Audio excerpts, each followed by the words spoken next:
کبھی سوچا ہے کہ ہماری حقیقت صرف وہی نہیں جو ہم اپنی آنکھوں سے دیکھتے ہیں، کہ ہماری اس دنیا کے ساتھ ساتھ ایک اور دنیا بھی آباد ہو سکتی ہے، ایک ایسی دنیا جو ہے تو یہیں پر ہماری نظروں سے پوشیدہ ہے۔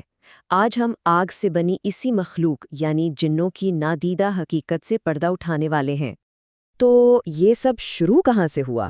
ایک بہت ہی عجیب ایک کائناتی واقعے سے۔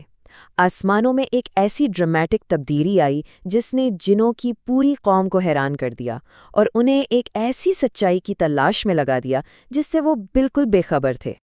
دیکھیں، صدیوں تک جنوں کا ایک معمول تھا۔ وہ آسمانوں کی طرف جاتے اور فرشتوں کی باتیں سننے کی کوشش کرتے تھے، لیکن پھر اچانک سب کچھ بدل گیا۔ آسمانوں پر جیسے آگ کے گولوں یعنی شہاب ثاقب کا پہرا لگ گیا۔ کوئی جن قریب جانے کی کوشش کرتا تو ایک شعلہ اسے جلا دیتا۔ جن فوراً سمجھ گئے زمین پر کوئی بہت بہت بڑا واقعہ رونما ہوا ہے، اور بس اسی سوال کا جواب ڈھونڈنے کے لیے وہ پوری دنیا میں پھیل گئے۔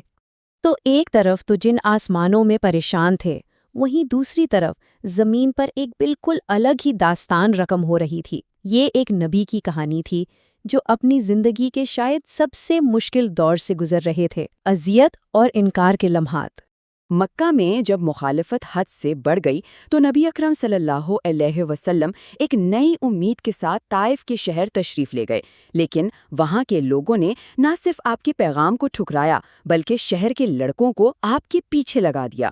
انہوں نے آپ پر اتنے پتھر برسائے کہ آپ کے جوتے مبارک خون سے بھر گئے۔ اور یہیں پر نخلا نامی وادی کی اس خاموش رات میں یہ دونوں کہانیاں آپس میں ملنے والی تھیں۔ ایک طرف وہ نبی تھے جو سب دکھوں کے باوجود اپنے رب کے حضور کھڑے تھے، اور دوسری طرف جنوں کا وہ گروہ جو اپنی کائناتی الجھن کا جواب تلاش کرتا پھر رہا تھا۔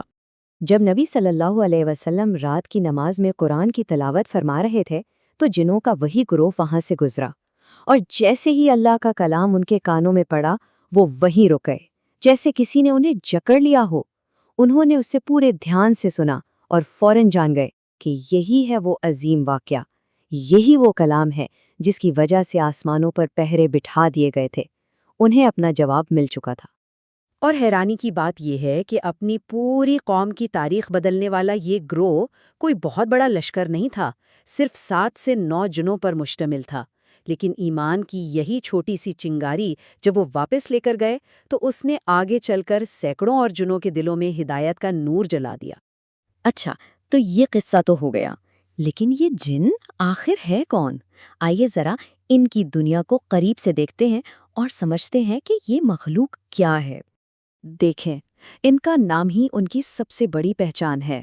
جن عربی لفظ جن سے نکلا ہے، جس کا مطلب ہوتا ہے کوئی چیز جو چھپی ہوئی ہو، پوشیدہ ہو۔ یہ انسانوں کی طرح ہی ایک باشعور مخلوق ہیں۔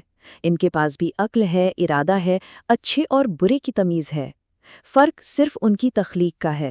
انہیں آگ کے ایک ایسے شعلے سے بنایا گیا ہے جس میں دھواں نہیں ہوتا۔ چلیں انسانوں اور جنوں کا ایک چھوٹا سا موازنہ کرتے ہیں۔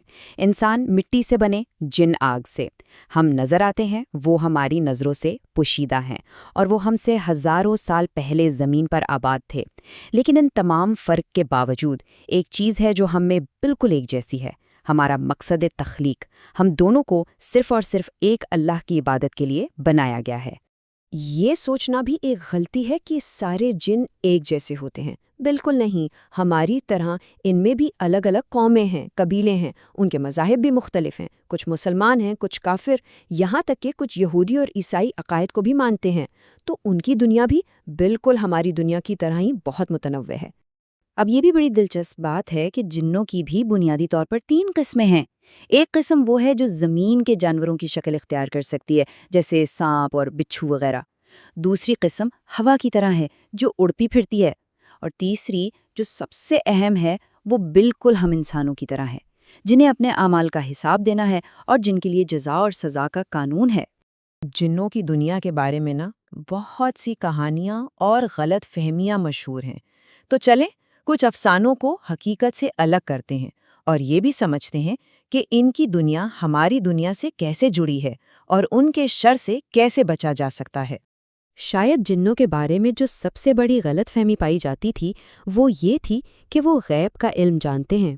لوگ ایسا ہی مانتے تھے، لیکن ایک تاریخی واقعے نے اس عقیدے کو ہمیشہ کے لیے توڑ دیا، اور اس کہانی کے مرکزی کردار تھے نبی سلیمان علیہ السلام۔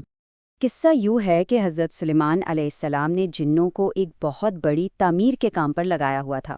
اسی دوران آپ اپنے عصا یعنی لاٹھی کا سہارا لیے کھڑے تھے کہ آپ کا انتقال ہو گیا۔ جن آپ کے خوف سے تقریباً 1 سال تک سخت محنت کرتے رہے، یہ سوچ کر کہ آپ انہیں دیکھ رہے ہیں۔ انہیں حقیقت تب پتہ چلی جب دیمک نے آپ کی لاٹھی کو اندر سے کھوکھلا کر دیا اور آپ کا جسم زمین پر آ گیا۔ اس دن سب پر یہ واضح ہو گیا کہ جن غیب کا علم نہیں جانتے۔ ان کی دنیا، جیسا کہ میں نے پہلے کہا، کئی معاملات میں ہماری دنیا جیسی ہی ہے۔ ان کے بھی خاندان ہوتے ہیں، معاشرے ہوتے ہیں۔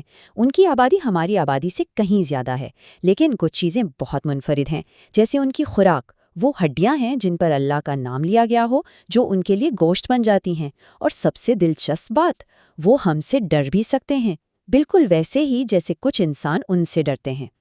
تو پھر سوال یہ ہے کہ ان کے شر سے کیسے بچا جائے؟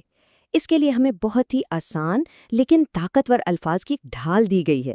پہلا قدم، کوئی بھی کام کرنے، کوئی چیز رکھنے یا اٹھانے سے پہلے بسم اللہ پڑھنا۔ یہ ایک مہر کی طرح کام کرتا ہے۔ دوسرا، ناپاک جگہوں میں داخل ہونے سے پہلے دعا پڑھنا۔ اور تیسرا اور سب سے طاقتور عمل، گھروں میں قرآن کی تلاوت کرنا۔